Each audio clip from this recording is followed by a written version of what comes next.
Our guest today is Doug Crockford of Yahoo, speaking about gears and the mashup problem. And just a short intro, Doug and I worked together at Electric Communities, a company that he was a founder of, where we worked on a graphical social virtual reality. And we were doing distributed, secure scripting of world objects, which is a precursor of the kind of mashup problem that the world faces today. Here's Doug. Hi, hello everybody. While we're struggling with the video, let me begin by introducing myself. First, I will establish my identity by showing you my California driver's license. Let's see. Here's my Yahoo employee identification, just so you know. And you also have the kind words that Mark gave you. Great. But you don't just have to believe me. It's important also to establish yourself in terms of reputation with other people. So Brendan Eich, who is the creator of JavaScript, said of me that I am the Yoda of Lambda programming and JavaScript. And by that he meant that I am instructing all the young web Padawans on the nature of JavaScript and Lambda, and also referring to my skills as with a lightsaber. Some of you may also be aware that I'm the discoverer of JSON, the popular data interchange format. And on that, Dave Weiner said, JSON is not even XML. Who did this travesty? Let's find a tree and string them up now. Fortunately, nobody listens to Dave Weiner. On a similar topic, James Clark, who's the architect of XML and XSLT, said, any damn fool could produce a better data format than XML, which it turns out is true. So I hope I have now established a trust relationship with you. You've inspected my credentials, you've inspected my reputation. You are now prepared to believe everything that I tell you. And you should, because everything I'm going to tell you is true, except for the joke about the lightsabers. I was at Lucasfilm for 8 years. I was director of technology there, and I never got any good at lightsabers. Those things turn out to be a whole lot harder than they are in the movies. So what I'm here to talk about today is not me, but to talk about security with respect to the web, which I think is a topic which is of critical importance to all of us. Security is the #1 biggest problem in the whole World Wide Web, and it is a consequence of the way that the web came together. A common practice we see in application and platform development, which is still going on, which is ship it now and secure it later. We'll get it to market quickly, establish that we did the right thing, and then later we'll try to figure out what the right thing actually was. And that turns out is really, really hard. And we have a lot of examples of this, but somehow we haven't learned it yet. And so we're still seeing new platforms coming to market almost daily, which do not concern themselves with security, thinking that they can fix it at a later time, perhaps by adding a security module or some other mechanism. And that has a lot to do with where we are. One of the consequences of that is you tend to see a lot of application models which have a security model which is basically blame the victim, in which we routinely ask questions of the user which they cannot possibly answer. Even if they understood the question, we don't give them sufficient information to answer it. And all it does is allow us to say it's their fault for making the wrong choice. This is an intolerable way to do security systems, and any security which is based on this is a false promise. But it's commonly practiced. We also see in the web policies and mechanisms which prevent useful things and allow dangerous things. One of the worst examples of this is the same origin policy. It is standing in the way of progress in the web, but is not sufficiently adequate for protecting the things that it claims to protect now. We also see a lot of circumvention to get around the same origin policy, which impairs security even further. Big problem. So that's the state of the web. The web is 3270 for the 21st century. At least that's what it was. It's gotten better recently. Now, some of the youngsters in the audience might be wondering, what does 3270 mean? Is that a year or what? No, it's actually a piece of gear. This is a 3270. This is a terminal that was built by IBM toward the end of the time-sharing era. Time-sharing was a process in which a big, expensive computer would be shared by a lot of people at the same time. And IBM wasn't very good at it. Their operating systems, for some reason, were not able to do a process switch in response to user input. So they tended to not work very well. So the way they got around that was by developing the 3270, which at the time was called an intelligent terminal. And the way it worked was the mainframe would pump a page full of stuff to it with some holes in it. The user would fill in the holes and push the tab key to go to the next hole, and when the whole page was filled in, they would send it back. They would push the submit button and it would go back to the mainframe. So when the web happened, there were a lot of dinosaurs out there who looked at that and said, oh yeah, 3270, we remember how to do that. So we saw a lot of web application architecture which was lifted directly from the 3270 model. Now, the problem with that was the same problem with the 3270 itself, was it was a step backwards in terms of interactivity. You just can't interact in a flexible way when you're limited to page transitions. And so getting away from that was recognized as a major opportunity for the web. The first approach at restoring that interactivity was Java. When Java was introduced and when they teamed up with Netscape, there was huge excitement that Java was going to fix the web and allow the web to be the application platform that would allow us to be liberated from Microsoft. It turned out, unfortunately though, that Java was a huge failure as an applet technology, which was the thing it was introduced as. It was very popular. It had huge acceptance. If you went into any bookstore in the Valley at that time and go to Printers Inc. or Computer Lib or Stacy's and go to the computer section, fully half the computer books there were about Java. And there was enormous interest.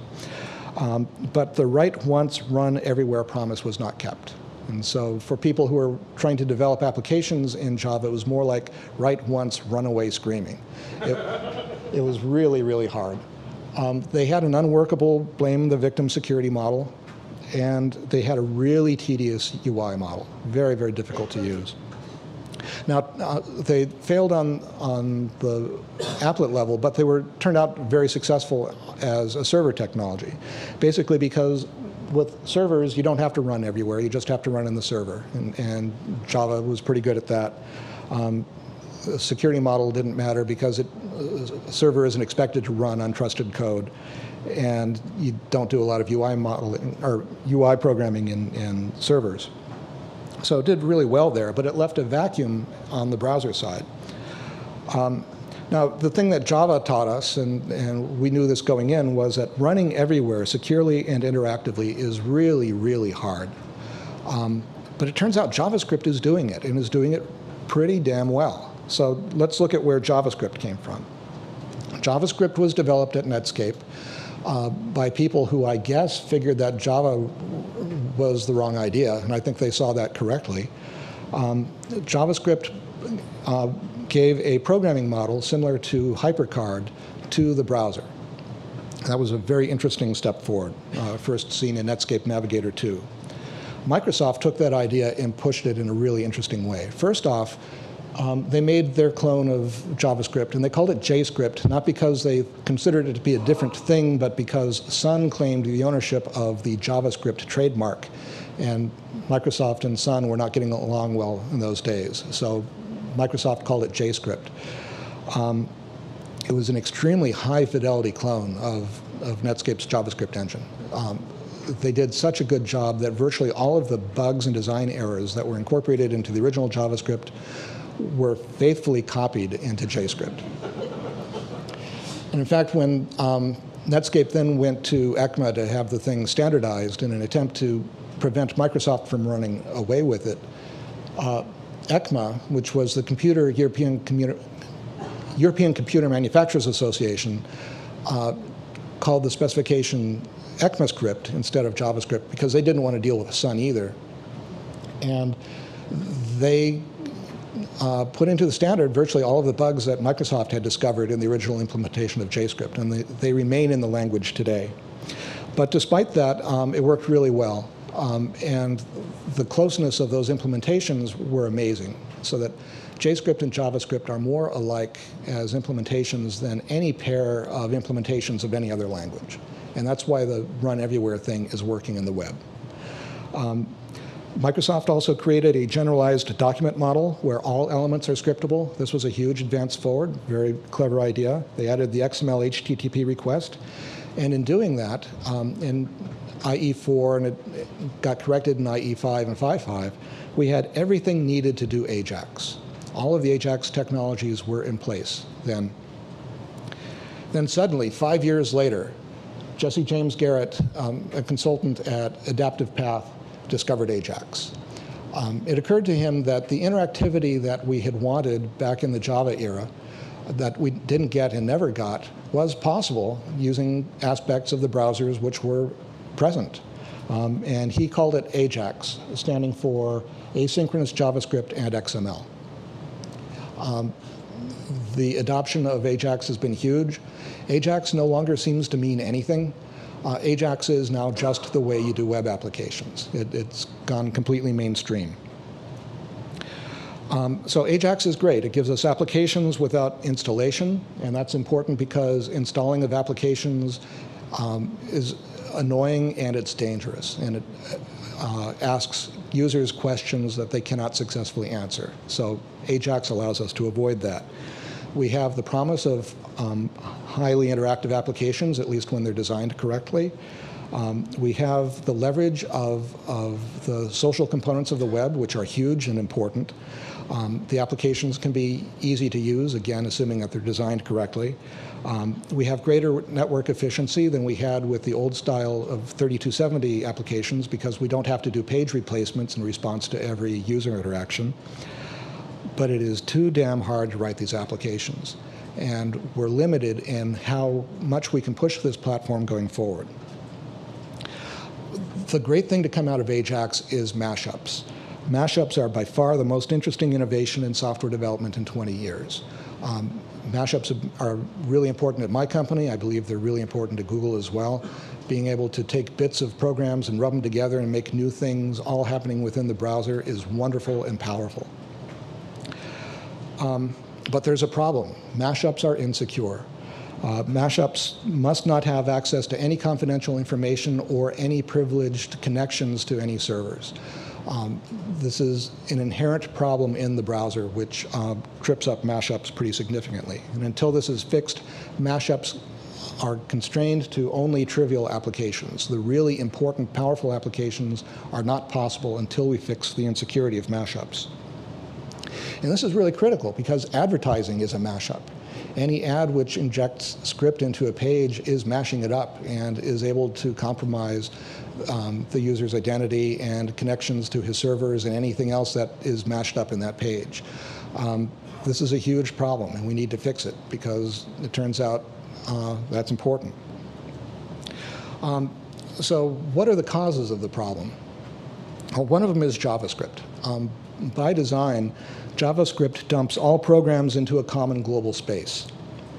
There's nothing to protect the secrets of one component from another, and any information which is available to any component is available to every component. That's just the nature of JavaScript, and it's because they did not anticipate that there would be multiple interests within a single page.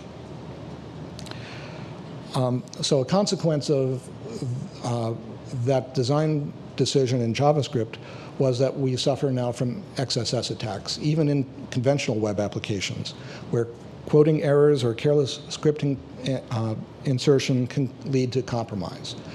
This is a big security problem, and there is no solution to it given the current state of the art. The other source of the problem is the document object model. This is the API that the browser presents to JavaScript. In the DOM, all HTML elements are connected in a single tree so that every element is linked to its siblings and parent. Any element gets access to every element. So all of the information on the page is at risk. The The nature of the web is sort of inverse to the way you think about security in other systems, which is one of the things which I think has made it historically difficult to think about. In most systems, the right to write is harder to obtain than the right to read. But in the web, a script can write to any domain or load and execute scripts from any domain, but it is severely constrained in what domains it can read from. This is odd and unusual, but it is the nature of the web, and I don't see that we can change that either. So if there is a script from 2 or more sources, the application is not secure, period.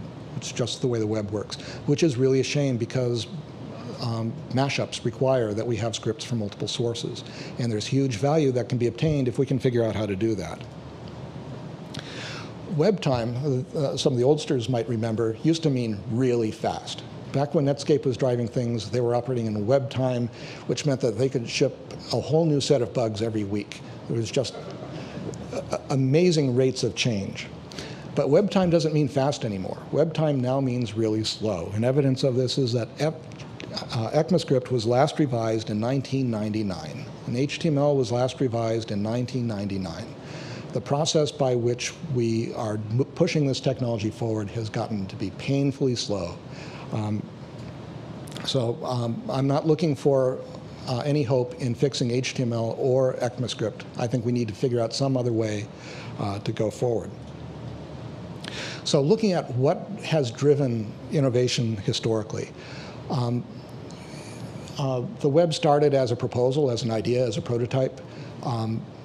And when you're at that level, change is really easy. If you change your mind about how something works, it just happens. It went pretty quickly to standardization. And from standardization, other people started making browsers. And those browser makers at Netscape and Microsoft and earlier in the Mosaic group broke all the rules. They decided that the HTML spec and the related specs were inadequate in some significant ways, and they just went and changed it. They would implement anything they wanted, and for many years they were able to get away with that. That made things difficult for developers because everything was in flux and the standards were not well understood and constantly changing, and the set of bugs you had to deal with were constantly changing. Eventually that got flushed out, but it had the result of pushing the web technology forward very quickly. We can't do that today. It would be just way too painful, way too destabilizing. The thing that's pushing the web forward today are the application developers. That taking the browser technology in its current state, the application developers have been pushing it in ways not expected, not anticipated, doing really powerful, useful things. In some cases, finding ways of turning bugs into features. It's dangerous, it's in a way reckless, but it's producing a lot of value. But it's also starting to expose us to risk because it's causing us to adopt practices which are obviously dangerous. So what we're working with today is repurposed browser technology, trying to make the best use out of what we've got, since we haven't seen any progress really since 1999.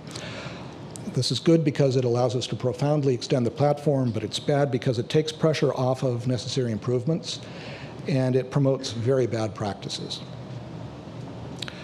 One of the very bad practices, for example, is the script tag hack. This is a common thing in a lot of Ajax platforms, in virtually all of the mashups, for circumventing the same origin policy for accessing data. It's extremely unsafe. I'm recommending instead a capability called JSON request, which is a much better alternative for getting at stuff on other servers. It's available now as an extension in Firefox. We'd like it to see it become standard equipment in Firefox and in IE and everybody else. If you'd like to see more about it, I recommend you go to jason.org. Colin, are you here today? No, all right.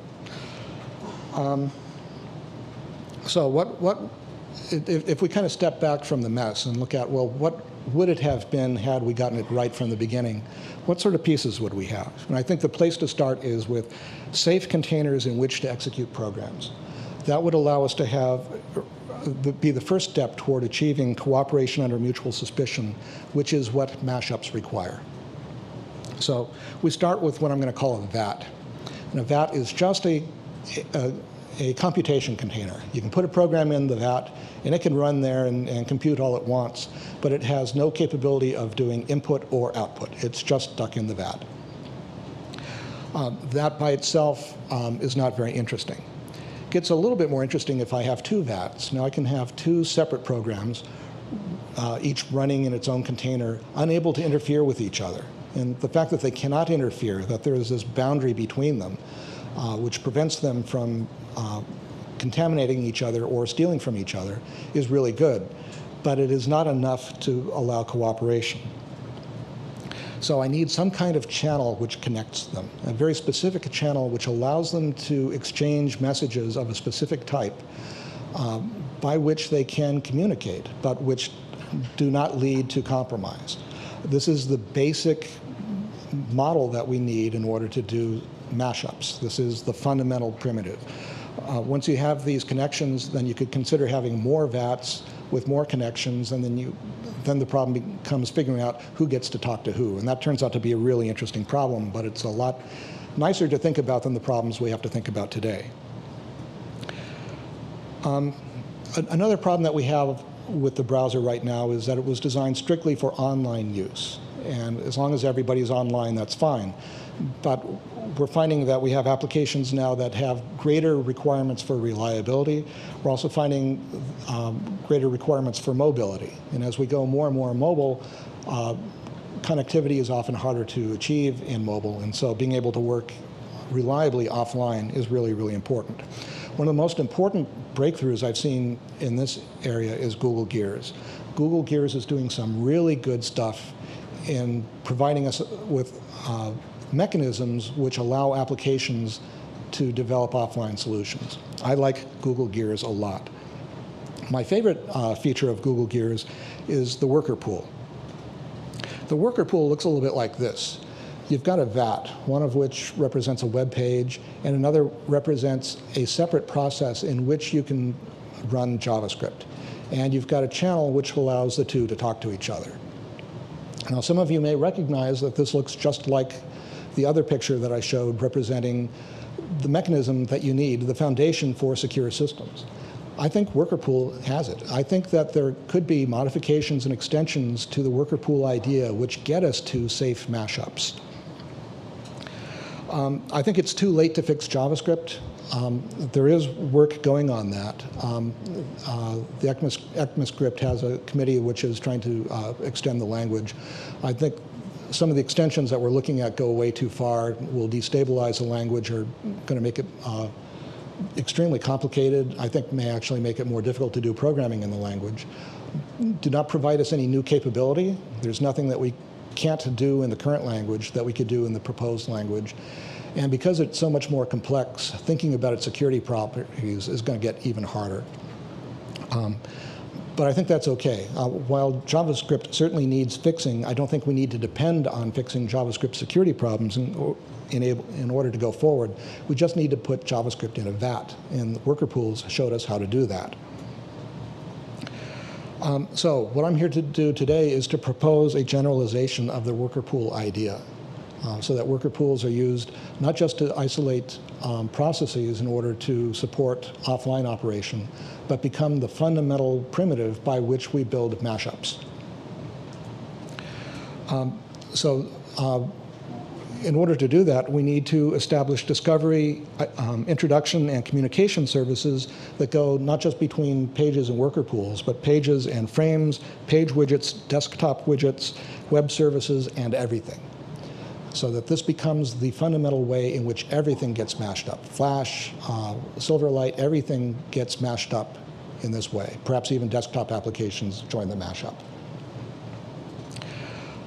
So some of the major components that we need, some of these already exist in Gears. We just need to tease them out and change their mission.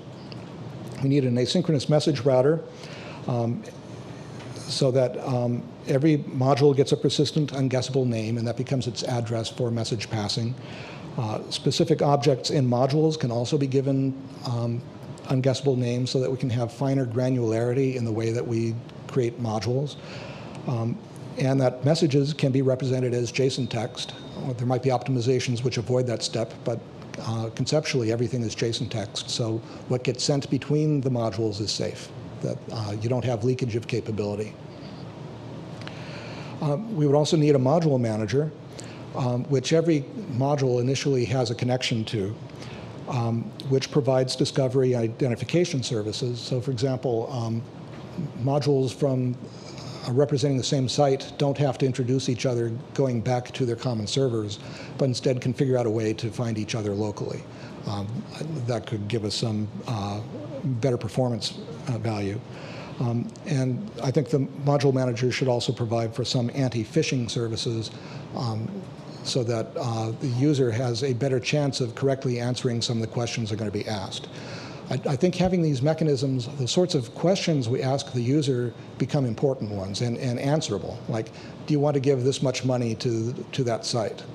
That becomes a much more interesting question than, do you want to allow that site to do something that you don't know what we're telling you what it's going to do, but it's going to do what you want. Having a mechanism like that, we can mash up everything. Everything becomes a mashup. I think the power of that is going to be huge, and it will radically change the way we think about application development.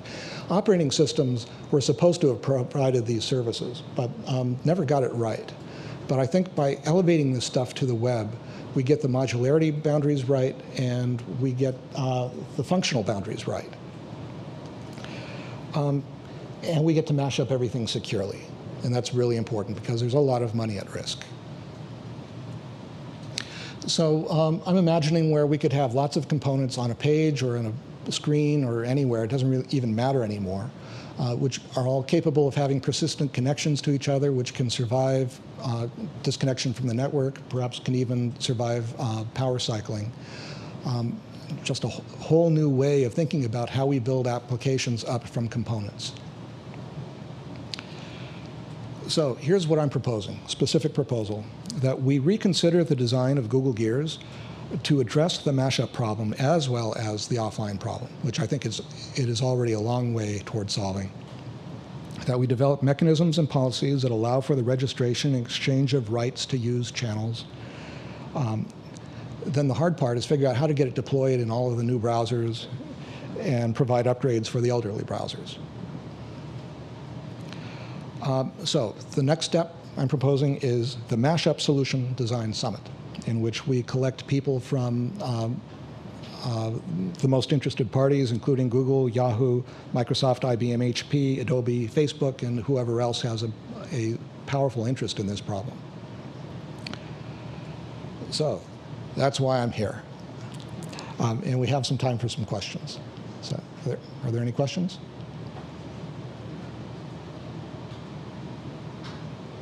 There's a microphone I see right there.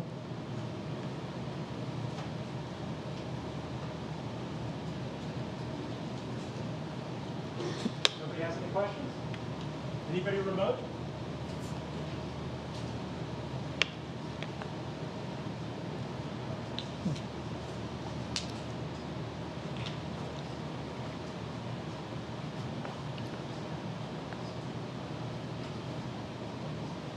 So how do you avoid ending up with a blame the user security situation again here? I'm sorry, how do I avoid what? You were saying that one of the problems with Java was that they had sort of this blame the user thing going on. And what about this will not, end us up in the same situation?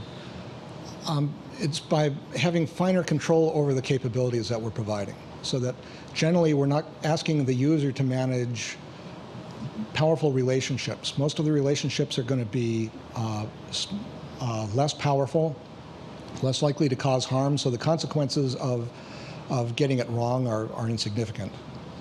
Everything is adequately contained. And also easier to understand. It's easy to understand the idea that I'm going to transfer $5 from this guy to that guy. Mark Stiegler, everybody. Give me a hand.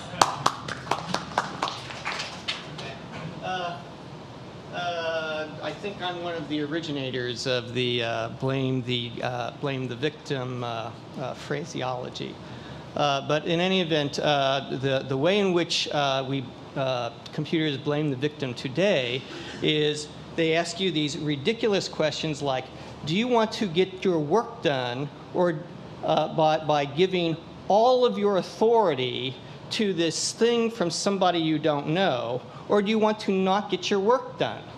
Neither of those choices is acceptable. The only way you can get to the point where you can ask the user sensible questions is by having the rights that are going to be granted be things that make intuitive sense to the human being. So, for example, in the if you've got PayPal and you've got a purchasing and Walmart on the same page at the same time, it makes sense to ask the user the question. He will understand the question. Do you want to transfer $5 from PayPal to Walmart to purchase this this thing of toothpaste?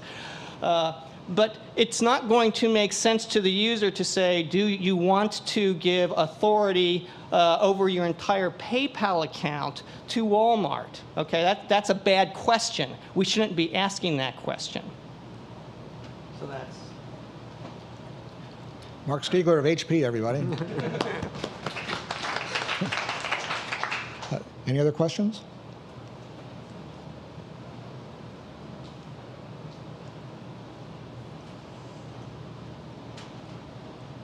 So regarding JSON requests, we discussed earlier about introducing the cross-site domain request for XHR, which has been proposed by the Web API group, has been implemented for Firefox 3. Do you still want to push JSON request? Yeah. There are a couple of arguments against JSON request. One of them is that it's not XML. I'm no longer very sympathetic to that argument. We don't need to support every mode of data transport in order to solve the mashup problem. We just need one. So the proposal, which is implemented in Firefox, is data agnostic. So you can do JSON, you can do text, you can do XML, you can do whatever you want. Yeah, I don't see any value in that. The thing that I specifically don't like about that model is that it confuses the trust boundaries. I showed you the diagram where we've got the two containers with the connection between them. The only place we see that in the web is in the network itself, where we have the server and we have the browser and the thing between them. So that's a great thing, and you've got this natural trust boundary, which is the network itself in between them. And so I like a security model in which the server is responsible for what information it wants to give to the browser. That's the only way I think makes sense to think about it. Anything else I think is ultimately going to break. The thing about the XHR model is that the trust boundary gets confused because the server is now trusting the browser to enforce its security policies. And historically, browsers have not been good defenders of security. So I think it is misplacing where the secure design should go. I know that there are lazy web developers, and I don't mean that as pejorative because all web developers are lazy.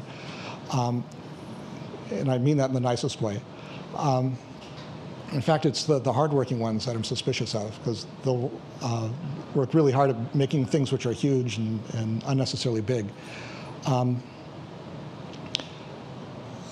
That don't want to put the proper discipline in the server. And I don't want to encourage that kind of behavior. So for those reasons, I'm very much more in favor of the JSON request. I think it has a simpler programming model, and I think it has a better security model. Thanks. Doug, can you say something about how the Google Gears and whatever else is involved in the solution you're proposing does something to enforce separation between programs that run and their access to different pieces of the DOM? Mm-hmm. Yeah, I should describe the way that the worker pool works. The motivating application was you've got a web application that needs to synchronize itself with information that it got from a server, or it needs to persist itself to a server. It has some process which could take a long time to do. Running that in the browser thread is not indicated because the browser UI is locked up for the life of that procedure, and that's really bad. There have been people arguing that we should have threads in JavaScript. If you have multiple threads, then you could deal with that, but that turns out to be an extremely bad idea. You don't ever want to have multiple threads at the application level. That's madness, because it's impossible to think about threads. So they're horrendously reliable. So the thing that Gears did, which was brilliant. So Doug, worker pools are event loops like in E? Yes, they are. So a worker pool is a VAT with a JavaScript interpreter in it. It's thread isolated and memory isolated from the browser page. So it's a completely independent VAT, but it's able to do messaging. So it's the fundamental primitive. It doesn't have any UI. So that's one of the things we would think about is how do we provide UI to VATs. But everything else is there. It's brilliant. And so how do scripts in the worker pool have constrained access to different pieces of the page? They have no access to the page. They So have access. they make requests that somebody else mediates? Who mediates them? Currently the page. So you can send requests to the script in the page, and it may or may not do whatever you ask, which is the right thing to have happen. So what I'm proposing is we generalize that model, not just for worker pools, but for all of the modules that would participate in a mashup.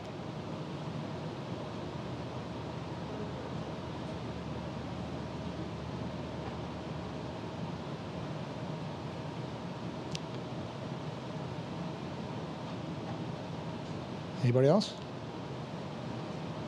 Okay, I think we're done here.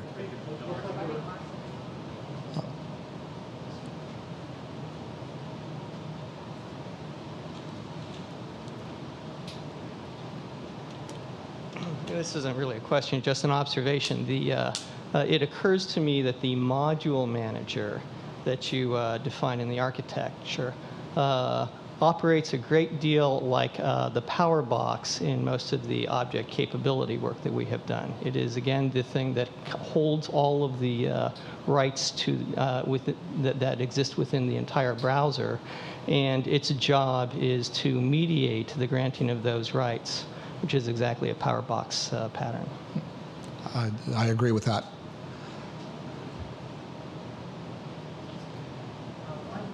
One small remark here.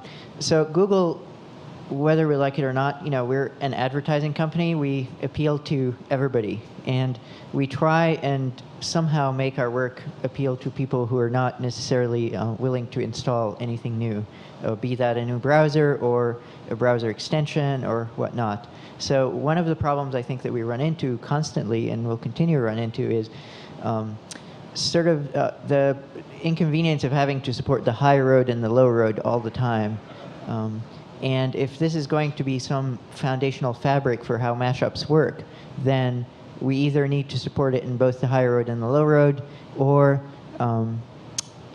somehow we need to come up with a way for making that more ubiquitous, which right now we've thus far failed at, precisely because if we try and push too hard, our users will stop using what we give them.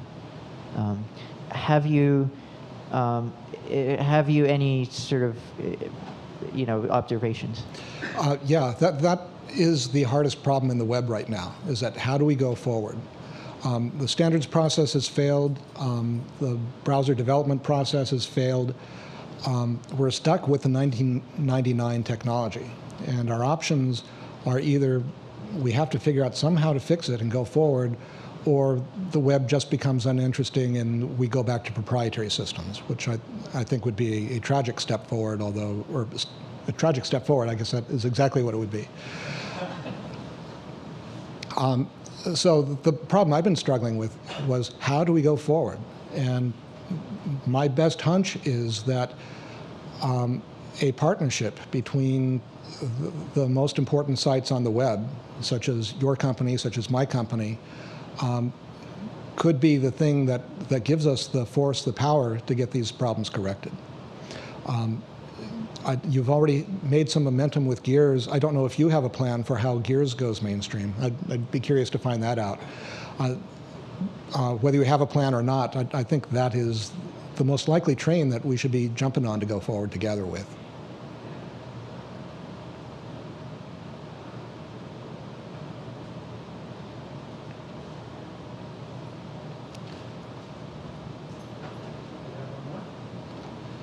Was there a particular mashup or something you had in mind that kind of made this idea come together, or did you just read the code, read what you could find, and go from there? I've been doing mashup since before you were born.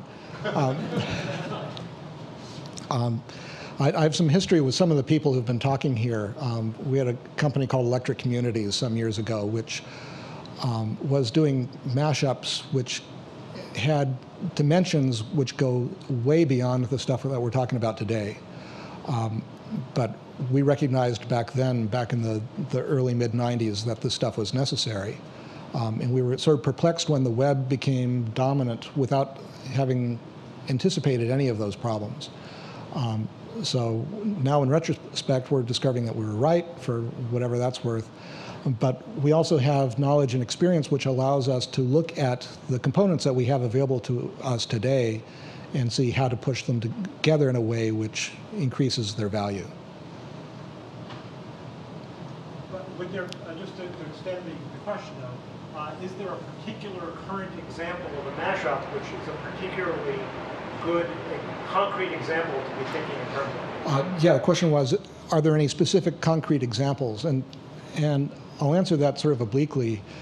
I'm all the time seeing examples of mashups that people want to make where I tell them, pull them apart. We can't do that yet. So the examples are showing up all the time, and I don't want to be saying them right now because I don't want anyone to go, oh, that's a good idea, I'm going to go out and do that, because we're not ready for that yet. But there's certainly a lot of people who are getting excited about the possibilities in the mashup space who are doing things which currently are extremely unsafe.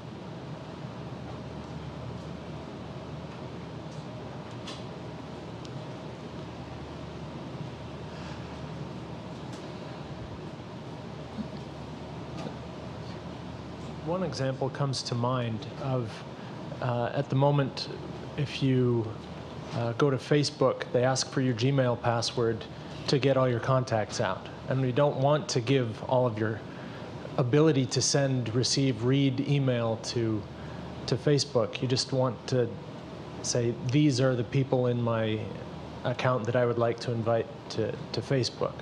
That kind of restricting of the authority is the driving force behind these capabilities things. That's a really good example. And one of the nice things about capability systems is that they allow you to step down the power of the capabilities that you're dealing with. So you're not giving away the whole farm, you're only giving away the specific capabilities that you want to be giving away at that point.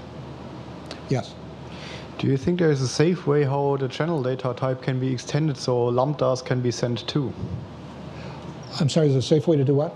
To extend the channel data type between Vats, so lambdas functions can be sent. You can always send functions as source, and JavaScript will always have the ability to execute them. In fact, I think that's how gears are working now, that you could send a payload to a worker and have it execute it for you.